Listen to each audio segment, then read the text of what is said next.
आज का हमारा विषय है धर्म एक स्वरूप अनेक।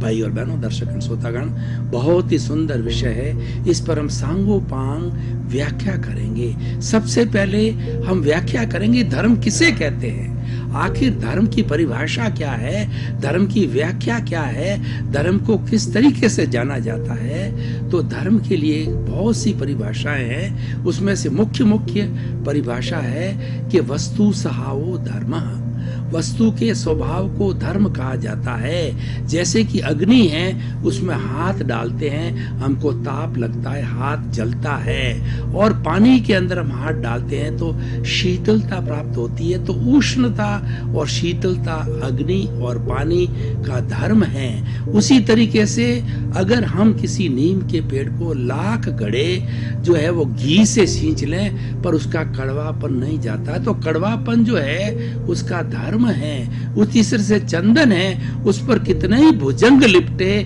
कितना ही जहर छोड़े, लेकिन उसकी सुगंध नहीं जाती है, तो उसका सुगंध उसका धर्म है। तो वस्तु के स्वभाव को धर्म कहा जाता है। और दूसरा है कि जो धार्यते इति धर्म, जो धारण किया जाता है उसको धर्म कहते हैं। यानी हम कुछ अच्छे विचार, कुछ अच्छे नियम, कुछ एथिक्स, कुछ सूत्र, कुछ मंत्र, कुछ शिक्षाएं जीवन में धारण करते हैं जिससे कि हम अच्छे इंसान बने, तो उसको हम धर्म कहते हैं। और कहा जाता है आत्मशुद्धि साधनम धर्म, धर्म वो साधन है जिससे हमारी आत्मा की शुद्धि होती है। आत्मा भी उस अशुद्ध फॉर्म में हमारे शरीर के साथ में, जड़ के साथ में जुड़ी हुई है, और ऐसा साधन जिससे उसकी शुद्धि होती है उसको धर्म कहा जाता है।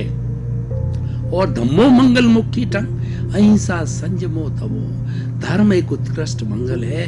दुनिया में सबसे बड़ा उत्कृष्ट मंगल, सबसे बड़ा कल्याणकारी अभ्युदय करने वाला मंगल है, वो धर्म है। कौन सा धर्म? जिसमें अहिंसा हो, संयम हो और तप हो।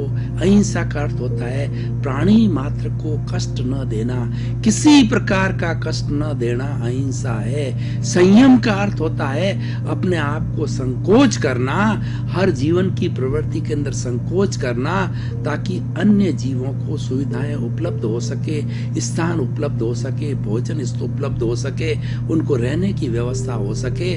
तो इस संयम करना और प्राणियों का हनन न करना, ये संयम कहलाता। और तप का अर्थ होता है शोधन करना।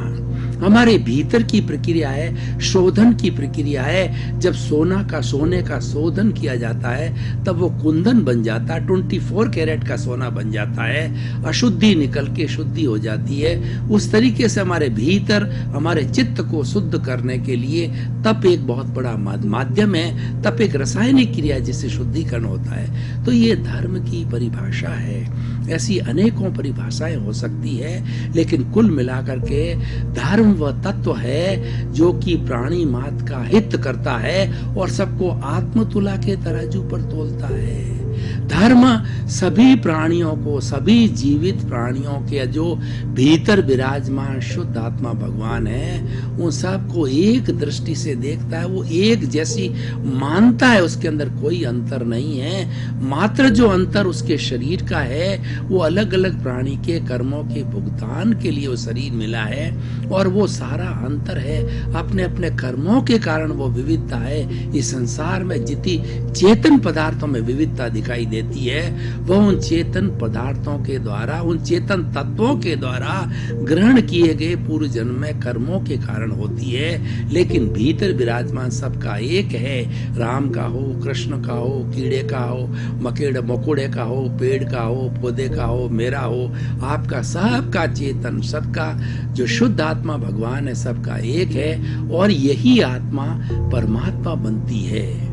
और ये आत्मा की 3 स्टेज होती है। एक बहिर आत्मा कहलाती है, जिसको जीव आत्मा भी कहते हैं। बहिर आत्मा होती है वह 5 इंद्रिय सुख में लिप्त रहती है। खाओ पियो ऐश करो, जीवन का यही ध्येय होता है कि शरीर बार बार मिले या न मिले, इंद्रिय सुख को ग्रहण करो, ज्यादा से ज्यादा सुख सुविधा को प्राप्त करो। बहिर आत्मा होती है, जीव आत्मा होती है। और दूसरी अंतर आत्मा होती है। वो अंतर आत्मा जो है ये चिंतन करने लग जाती है कि मैं कौन हूँ, आखिर मेरा क्या अस्तित्व है। और वो अस्तित्व को सोचते सोचते उसको ये ध्यान होता है कि मेरे साथ में अहंकार मिला हुआ है, उस अहंकार को दूर किया जाए तो मेरा निस्वरूप जो प्रकट हो सकता है। तो उस अहंकार को विलीन करने की प्रक्रिया के अंदर वो लग जाता है, वो अंतरात्मा कहलाती है, वो शुद्ध आत्मा कहती है। एक परमात्मा की अवस्था होती है जो कि बिल्कुल विशुद्ध अवस्था के अंदर होती है, अशरीरी होती है, वो मोक्ष में विराजमान होती है। और शुद्ध आत्मा इस शरीर में विराजमान है, उसको मूल अवस्था के अंदर आना है, मूल अवस्था में आने की वो कोशिश करती है, इसीलिए वो शरीर के अंदर विराजमान रहती है। ये सारी चीजें धर्म से जुड़ी हुई है। आज हमारा जो विषय है कि जो धर्म एक स्वरूप अनेक, जैसा कि मैंने बताया कि धर्म की कई परिभाषाएं हो सकती है, लेकिन एक परिभाषा कॉमन है कि धर्म जो है वो राग द्वेष से रहित होना धर्म कहलाता है।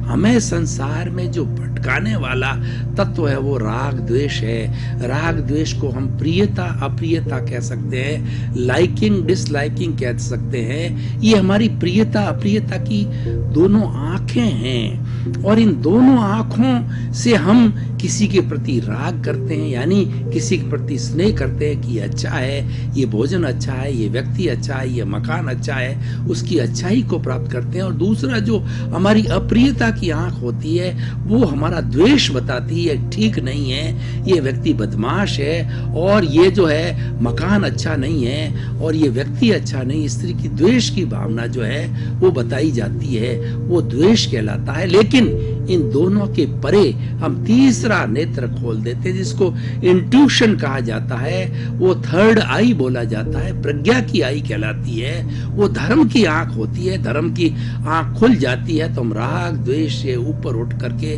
वीतराग बनने की प्रक्रिया में लग जाते हैं। हम समभाव के अंदर चले जाते हैं, हम स्थित प्रज्ञ हो जाते हैं, हम प्रज्ञा चक्षु बन जाते हैं। तो धर्म का मुख्य कार्य है प्रज्ञा चक्षु बनाना। तो ये जो है हर धर्म के अलग अलग सिद्धांत हो सकते हैं, लेकिन मूल जो है सभी धर्मों का एक है कि प्राणी मात्र को कष्ट न दिया जाए। प्राप्त मन वचन का ऐसे जगत के किसी भी जीव को किंचित मात्र भी दुख न हो, दुख न हो, दुख न हो। ये एक सर्वमान्य परिभाषा है जो कि सभी धर्म इसको स्वीकार करते हैं और सभी धर्म इस पर आकर के टिकते हैं, और यही सभी धर्म की मंजिल है। और धर्म में विश्वास करने वाला कोई भी धर्म हो, वो आत्मा में विश्वास करता है, पुनर्जन्म में विश्वास करता है, कर्म में विश्वास करता है, पुण्य पाप में विश्वास करता है। सभी से जुड़े हो सकता है कि उनके स्वरूप अलग अलग हो, उनके परिभाषाएं अलग अलग हो, लेकिन भावार्थ सब किसका एक है। इसका कारण क्या है कि धर्म जो है ना एक होते हुए स्वरूप अलग अलग क्यों बताए गए हैं। ये बुद्धि के भेद पर, ये बुद्धि के स्तर पर भेद किए गए हैं। हर एक की बुद्धि अलग अलग होती है।